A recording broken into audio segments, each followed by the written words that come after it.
இயேசுவோடு கூட நடக்கிற ஒரு அனுபவம் நல்லா இருக்குல்ல? சந்தோஷமாக இருக்குதா?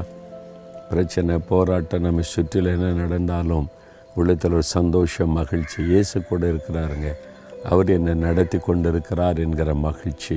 அப்படி தானே? இன்றைக்கு கூட ஆண்டவர் ஒரு மனிதனுக்கு தரிசனமாகி அவனோடு பேசின ஒரு வசனத்தை உங்களோடு ஆண்டவர் பேச விரும்புகிறார்.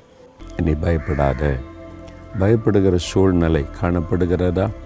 வீட்டுக்குள்ளே, வெளியில், சமுதாயத்தில், உங்கள் பிஸ்னஸில், வேலையில் ஏதோ ஒரு காரியத்தை நினச்சா ஒரு பயம் வருது இல்லை? அதை பற்றி யோசித்தா ஒரு பயம் வருது. பயப்படுகிற சூழ்நிலை. ஆண்டவர் சொல்கிறாரு, என் மகனே நீ பயப்படாத, என் மகளே நீ பயப்படாத.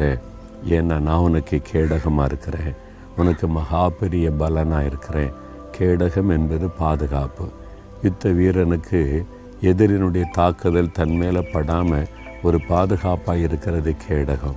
ஆண்டவர் சொல்கிறாரு, நான் உனக்கு கேடகமாக இருக்கிறேன், எந்த தீமையும் உன்னை தொட முடியாது, நான் உன்னை மறைத்து கொண்டிருக்கிற கேடகம்.